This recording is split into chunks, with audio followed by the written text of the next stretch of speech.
जिसका नाम है रमजान, आया महीना वो के जिसका नाम है रमजान। अऊज़ु बिल्लाहि मिनश शैतानिर रजीम, बिस्मिल्लाहिर रहमानिर रहीम। वअतसिमू बिहब्लिल्लाहि जमीअन वला तफर्रकू वज़्कुरू निअमतल्लाहि अलैकुम इज़ कुंतुम अअदाअन फ़अल्लफ़ बैन क़ुलूबिकुम फ़अस्बहतुम बिनिअमतिही इख़वाना वकुंतुम अला शफ़ा हुफ़रतिम मिनन नारि फ़अनक़ज़कुम मिनहा कज़ालिका युबय्यिनुल्लाहु लकुम आयातिही लअल्लकुम तहतदून। C'est la suite de dars précédent, le même sujet concernant l'amour mutuel et fraternité islamique entre les musulmans. C'est le verset de Sourate Al-Imran que je viens de réciter, dans lequel Dieu mentionne: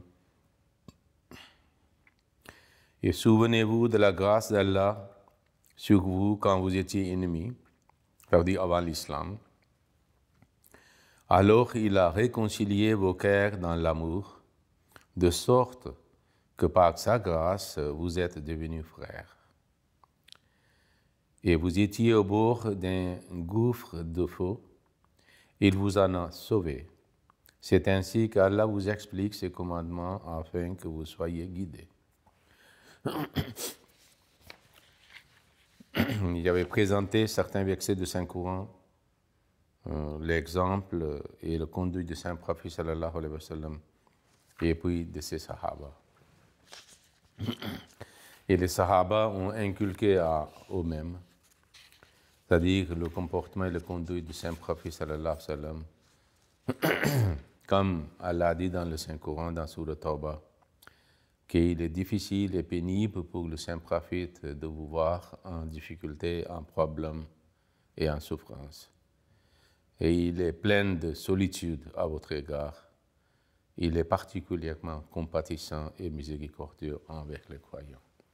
Ainsi, ce concerne cette solidarité et, c'est-à-dire compassion et la miséricorde, c'est-à-dire a été inculquée par les Sahaba. C'est-à-dire, c'est pour cela qu'ils se comportaient de façon fraternelle entre eux. Je vais présenter certaines paroles de Saint-Prophète sallallahu alayhi wa sallam que, à travers sa conduite, ces Sahaba le voyaient, mais le conseil aussi joue un grand rôle comme un rappel, comme une exhortation. Alors, le Saint-Prophète sallallahu alayhi wa sallam, de temps à autre, il présentait, c'est-à-dire quels sont les droits et les devoirs d'un musulman, c'est-à-dire vis-à-vis d'un autre musulman.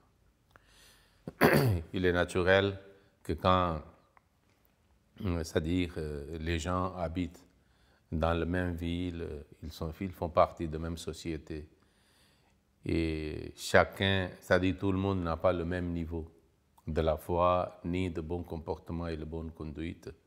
Donc il y a la société toujours homogène. Ok? Et donc il y a une diversité de talents aussi, de comportements, des idées. Des fois il y a une petite divergence, conflit. Ok? Et des fois il y avait une partie des musulmans qui étaient hypocrites. En apparence, ils avaient accepté l'islam, mais en réalité, en cachette, ils voulaient toujours nuire les musulmans et créer et semer le sément de désaccords et de divergences. En voyant tout cela, d'un côté, le Saint-Prophète sallam voulait, c'est-à-dire protéger ses compagnons fidèles, et de l'autre côté, il voulait que les liens soient renforcés entre les croyants.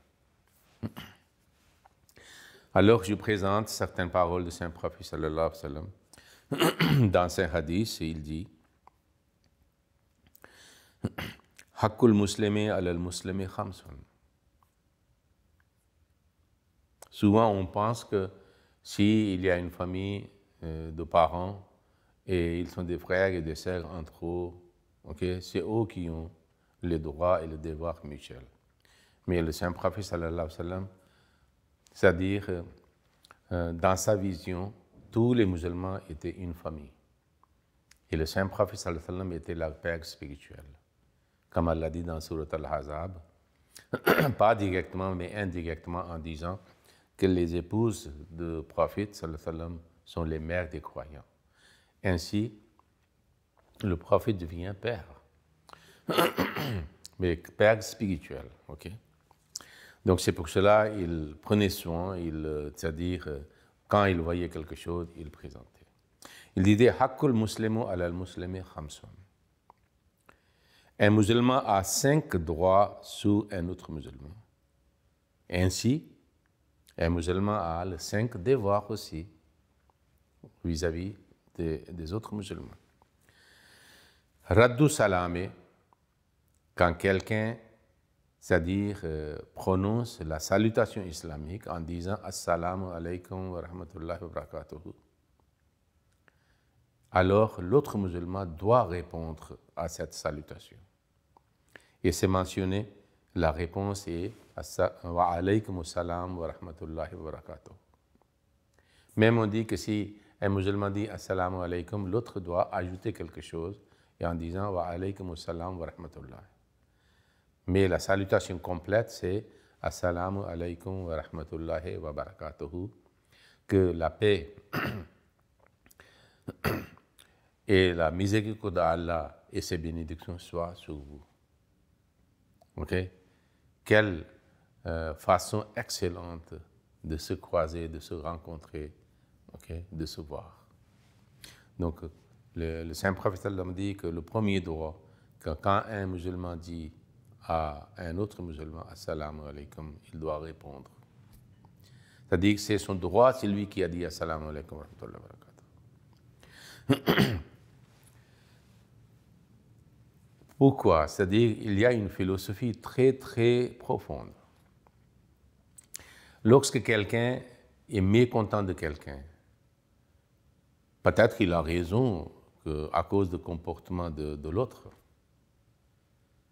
Mais c'est-à-dire, quand il est mécontent, au départ, il évite de croiser avec lui ou de dire même Assalamu alaykum. Il est possible que l'autre personne est un peu fâchée, donc si lui ici, il dit Assalamu alaykum, le saint prophète a dit que l'autre musulman doit répondre à cette salutation. Donc ainsi, le mécontentement ou le début de conflit et de divergence, ok, alors est supprimé et effacé.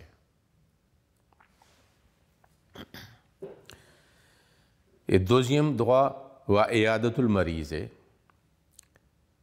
c'est-à-dire rendre visite aux malades.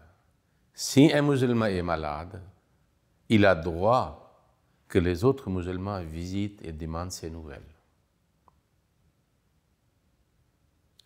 Maintenant, on peut étudier aussi, au fur et à mesure, le comportement du saint prophète. Concernant Raddu Salam, on dit que le saint prophète était toujours le premier à faire le salam. Il était toujours le premier. Donc ainsi, il a montré le comportement, que le meilleur comportement est que quand on voyait votre frère, essayez de dire Assalam, c'est-à-dire avant l'autre. Donc il y a une rivalité, une compétition, concours. Parce que c'est lui qui fait le salam d'abord, il a beaucoup plus de récompenses. Parce que c'est lui qui essaye de renforcer, fortifier le lien. Ok? Et il envoie la salutation aux autres de paix. Il fait une prière pour lui. Et l'autre personne aussi, et vice-versa. Et Adatul Mariz, rendre visite pour demander ses nouvelles, c'est-à-dire aux malades. Le saint prophète sallallahu alayhi wa sallam, quand il apprenait que quelqu'un est malade, il rendait visite. Pas seulement les musulmans, mais même les juifs. On trouve dans le livre de hadith qu'une fois, un garçon juif, c'est-à-dire qui souvent visitait le saint prophète sallam et des fois il rendait service au saint prophète sallam. Quand il est tombé malade, il est allé c'est-à-dire chez lui pour demander ses nouvelles. Il parlait avec lui, c'est-à-dire avec affection et l'amour et le concern. Et il apprécie aussi le comportement de saint prophète. On dit même qu'il faisait le tablir à ce garçon. Et il avait accepté l'islam aussi, plus tard. Wa ittiba'ul janaiz. Troisième droit est assister aux funérailles. Donc, comme il avait parlé de maladie, donc des fois, à la suite d'une maladie, quelqu'un, c'est-à-dire, est décédé. Donc, si vous visitez, donc, s'il est décédé, nous devons assister aux funérailles. Un musulman a le droit. C'est pour cela que c'est la pratique chez les musulmans, quand quelqu'un est décédé dans un village ou dans un quartier, les autres musulmans participent. Le début était par le saint prophète et ses compagnons. Et il l'a rendu comme farz kifaya. Farz kifaya signifie c'est obligatoire pour la communauté musulmane. Si, c'est-à-dire une partie de la société de quartier participe, c'est de la part de tout le monde. Mais si nul ne participe, tout le monde est coupable. Donc on dit farz kifaya. Donc le troisième droit, il a dit, assister aux funérailles. Si votre frère est décédé, vous devez essayer c'est-à-dire participer aux funérailles pour faire des prières, c'est-à-dire ainsi vous pouvez soulager aussi et consoler aussi la famille éplorée. Et le quatrième, il a dit, va ijabatu da'wati. Accepter l'invitation. Quand quelqu'un vous invite chez lui, au thé, au café ou au repas, donc l'autre musulman doit accepter cette invitation. Quel bon enseignement. Parce que c'est aussi que des fois, quand il y a c'est-à-dire un problème et mécontentement entre deux personnes, d'abord, on hésite d'inviter l'autre parce qu'il est un problème à ce moment-là, en colère. Et si quelqu'un ose aussi, l'autre peut refuser aussi pour montrer son mécontentement, que je ne suis pas content de toi, tu avais fait telle et telle chose. Mais le saint prophète sallallahu alayhi wa sallam a dit que si quelqu'un fait le premier pas, le deuxième pas doit être fait par l'autre musulman. Ainsi, s'il y a des problèmes, dès le départ, soit supprimé et effacé. Donc il a dit, quand quelqu'un vous invite, vous devez accepter son invitation. Le saint prophète sallallahu alayhi wa sallam a invité ses sahaba à son choix, et les sahaba aussi invitaient le saint prophète sallallahu alayhi wa sallam, et le saint prophète allait là-bas. Ici, il y a un autre point subtil qui est mentionné. Des fois, c'est-à-dire, si un riche invite les gens vont, c'est-à-dire volontairement, à bon gré. Mais si un pauvre invite, il ignore cette invitation. Donc ainsi, le saint prophète sallallahu alayhi wa sallam voulait réduire la distance entre, c'est-à-dire deux couches de la société, les pauvres et les riches. Soit riche, soit pauvre. Il vous invite, il est musulman, il est croyant, l'autre doit accepter, c'est-à-dire cette invitation, parce que c'est son droit, c'est lui qui invite, que son frère musulman accepte et répond positivement, favorablement à son invitation. Et puis il a dit, wa tashmitul atese. Et puis répondre à un éternuement.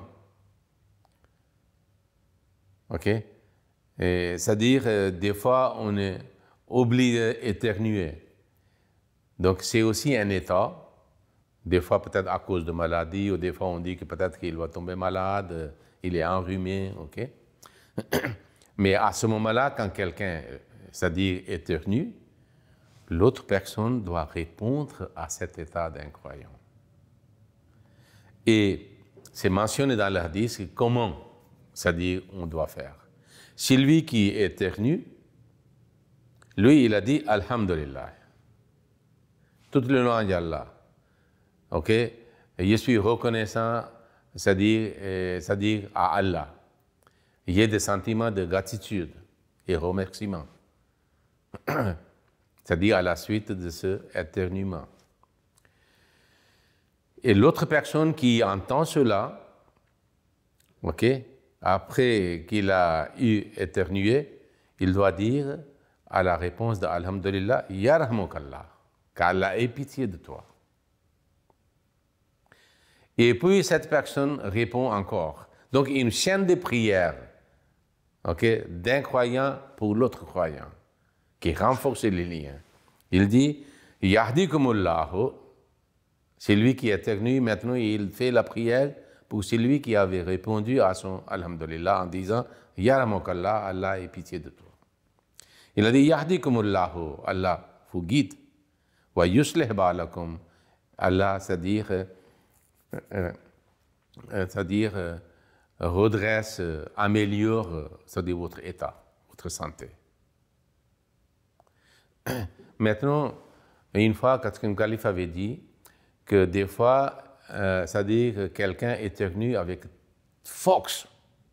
En réalité, il y a une petite particule, on dit qui des fois, il marche vers le cerveau.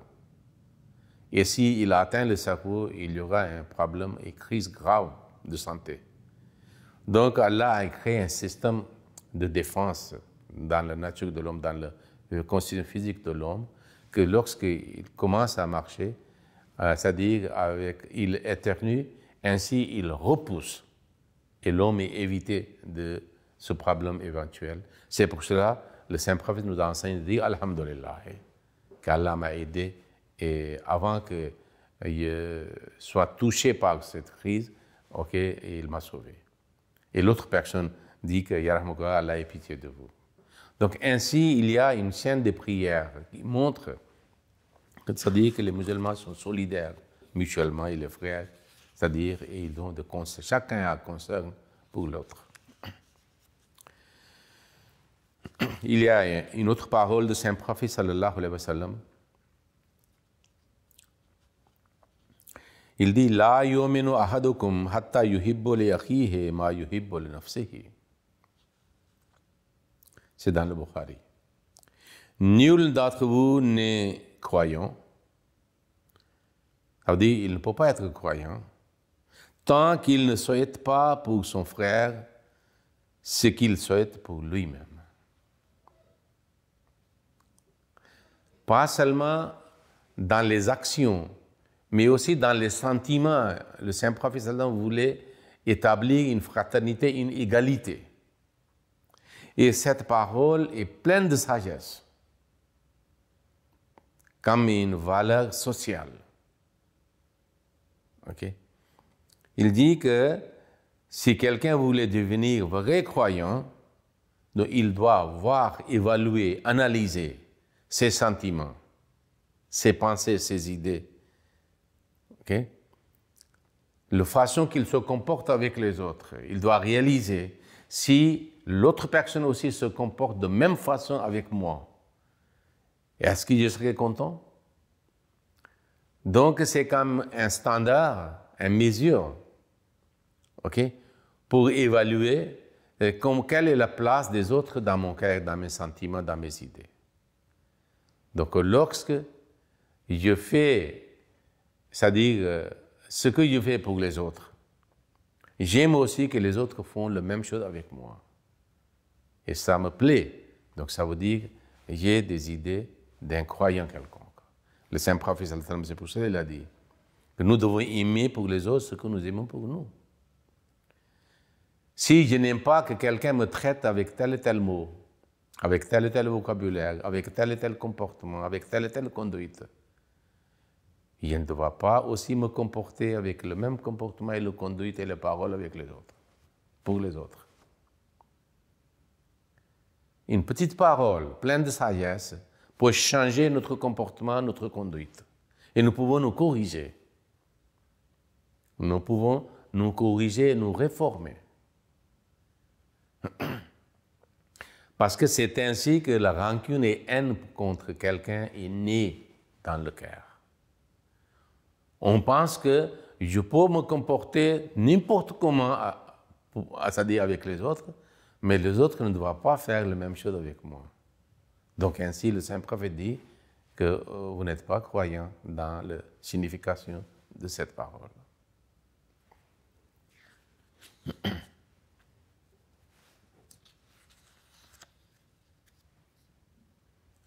Par exemple, des fois, les gens font de charité. Le Messie premier a mentionné ça, qu'on est à la maison et quelqu'un vient qui a faim. Il vous demande que moi j'ai faim, donnez-moi quelque chose. Et quelqu'un dit que, ok, donnez tel et tel morceau de pain qu'on avait préparé hier. Et lui-même, il n'a pas envie. Il pense que ce n'est pas bon pour moi de le prendre. Mais il dit de donner aux autres. Donc il considère inférieur les autres. Il se considère supérieur aux autres. Avec, c'est-à-dire, cet acte, quelqu'un peut évaluer quels sont les sentiments concernant les autres. Le Saint Prophète sallallahu alayhi wa sallam dit Masalul mu'minina fi tawadihim wa tarahumihim wa ta'atufihim masalul jasadi idha ishtaka minhu uzwun tada'a lahu sairul jasadi bis-sahari wal humma. Ici, le Saint Prophète sallallahu alayhi wa sallam mentionne, c'est-à-dire que la société musulmane est comme un corps. C'est-à-dire une illustration, un exemple, c'est-à-dire parfaite, que la société musulmane doit être comme un corps. Maintenant, nous pouvons étudier le corps. Et il a présenté, mentionné. Maintenant, si mon doigt est blessé, donc la souffrance n'est pas sentie seulement par le doigt, mais le corps entier sent la souffrance. Et souffre. Des fois, on n'arrive pas à dormir. Si il y a problème des yeux, des fois la douleur intense, on n'arrive pas. Et le dent, voyez le dent, c'est une petite partie de notre corps. Et des fois, les gens disent quelle vie dans tel et tel état. C'est seulement un dent qui a créé le problème. C'est-à-dire les gammes sont gonflées ou saignent et l'homme n'arrive pas même à dormir parce qu'il ne peut pas manger quelque chose, même si c'est pour 2 ou 3 jours. Donc, chaque partie, chaque système de notre corps est lié avec l'autre système et l'autre partie.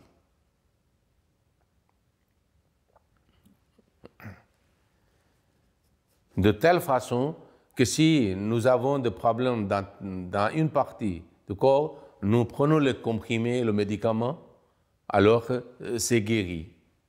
Malgré que directement, on ne trouve pas un lien.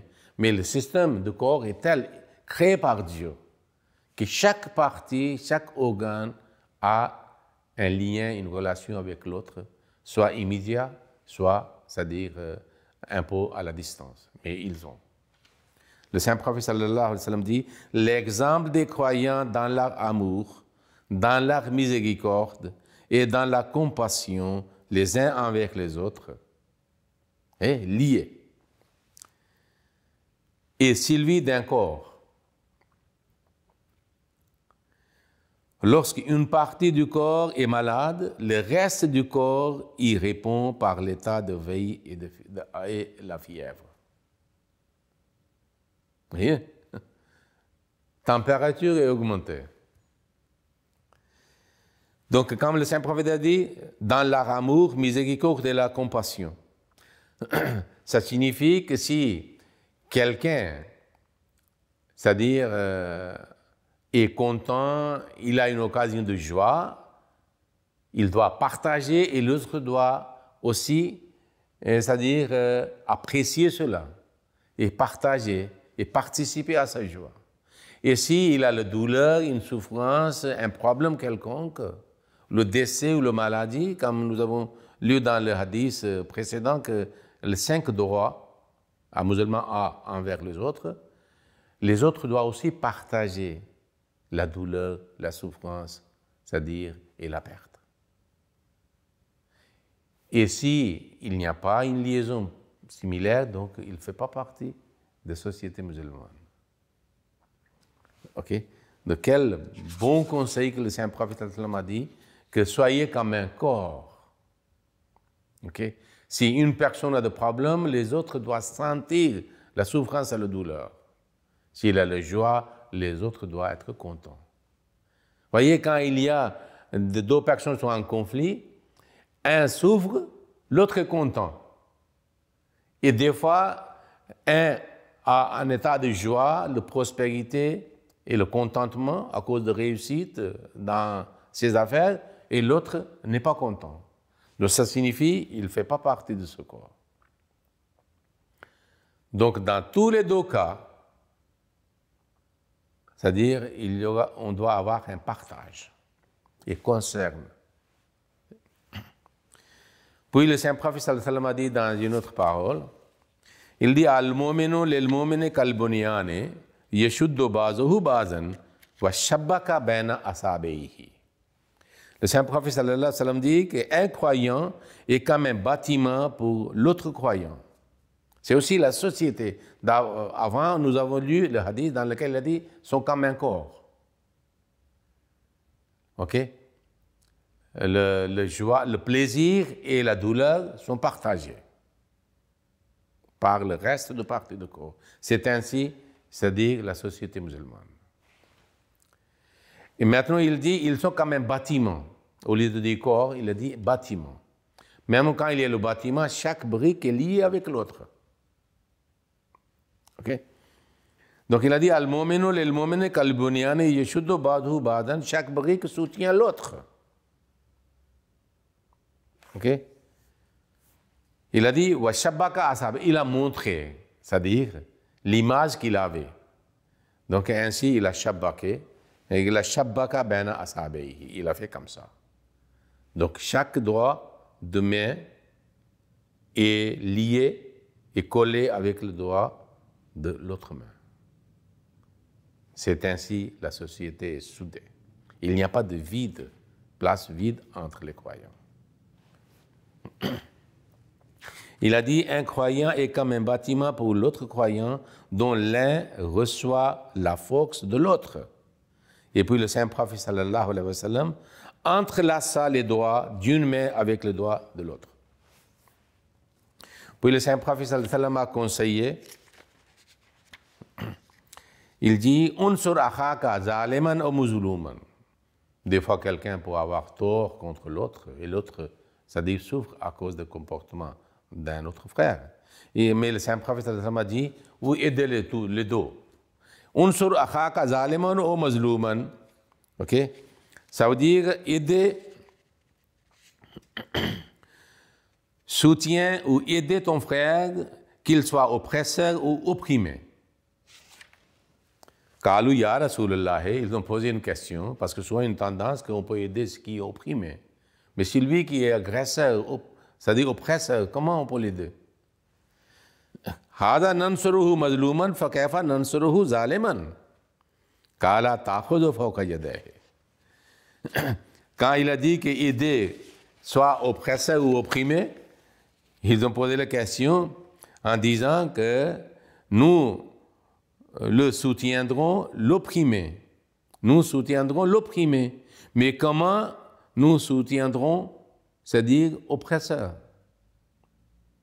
Il a dit en l'empêchant de l'opprimer davantage, répondit-il. Il a dit empêcher l'agresseur et oppresseur. Et ainsi, c'est-à-dire vous aider. Parce que s'il fait agression et tort, il aura aussi puni par Dieu. Et il y aura problème dans la société. Donc vous aidez votre frère, lui plus tard sera aussi reconnaissant que vous m'avez empêché de faire davantage de mal à mon frère. Et celui qui est oppressé, opprimé, il sera aussi content qu'il m'ait aidé. Puis le saint prophète sallallahu alayhi wa sallam a dit, Al-Muslimu akhul muslimi, un musulman est le frère de l'autre musulman. La yazlimuhu, il ne l'opprime pas. Wala yakhzulhu, il ne l'humilie pas. Il ne peut pas songer humilier son frère. Wala yahkiruhu, il ne le méprise pas. Il ne minimise pas que je suis supérieur et lui, il est inférieur. Okay? Ma min imra'in yakhzulu imra'an musliman fi mawzin yuntahaku fihi hurmatuhu wa yuntakasu fihi min irzihi illa khazalahu Allahu fi mawtin yuhibbu fihi nusratahu. Il a dit, si un musulman humilie un autre musulman dans une situation où son honneur est violé et son honneur est diminué, c'est-à-dire, avec haine, des fois, on se comporte de façon, c'est-à-dire très maladroite, que l'autre est insulté, son honneur est attaqué. Il dit, si quelqu'un le fait avec son frère musulman, Allah humiliera cette personne dans un endroit où il aime avoir aide de Allah. Parce que lui, il a fait avec un musulman comme ça, Allah le fera, c'est-à-dire en revanche avec cette personne qui a humilié et attaqué et violé l'honneur de quelqu'un. Donc, le saint prophète sallallahu alayhi wa sallam dit, nul n'a droit, même dans le serment d'adieu, d'attaquer l'honneur, la vie ou la propriété de quelqu'un. Il a dit, al-muslimu miratul muslimi, un musulman est le miroir de l'autre musulman, pour l'autre musulman. Ça veut dire, s'il montre le défaut de quelqu'un, son frère, il montre la beauté de son frère aussi, comme le miroir fait. Mais il ne mentionne pas ses défauts à autrui. Comme le miroir, quand quelqu'un est devant lui, le miroir montre ses défauts, sa beauté seulement. Mais quand il quitte la place, l'autre personne vient pour voir son visage, le miroir ne révèle pas le défaut, c'est-à-dire de première personne. Donc le musulman doit être comme ça. Le Messie premier a dit, soyez comme des frères qui sont nés de même maman. Parce que nous sommes aussi une famille spirituelle. Dans cette époque, après le saint prophète, le Messie premier est notre Père spirituel. C'est pour ça qu'il voyait. Une fois, il avait dit qu'il a envie d'avoir une maison, entourée par les autres maisons des Ahmadis. Et il y a des fenêtres de chaque maison que nous pouvons mutuellement voir. Voyez? Quand quelqu'un venait rendre visite à Qadian, il était content. Il présentait son hospitalité, réception, avec les bras ouverts, le cœur ouvert. Il rendait service comme pour la réception, c'est-à-dire de tout ce qui est dans sa portée. C'est pour cela. Le Messie premier dit que je suis venu pour accomplir deux objectifs et deux buts. Et enlever et effacer et supprimer, c'est-à-dire de états maladroits qui existent entre les deux relations. Relation entre l'homme et Dieu, des autres qui existent, je voulais le supprimer, effacer et faire relier l'homme avec Dieu. Et le deuxième, entre les êtres humains, le désordre, les haines, la rancune qui existent entre les êtres humains, je voulais l'effacer et de les faire frères et établir dans le lien de fraternité, c'est-à-dire les humanités.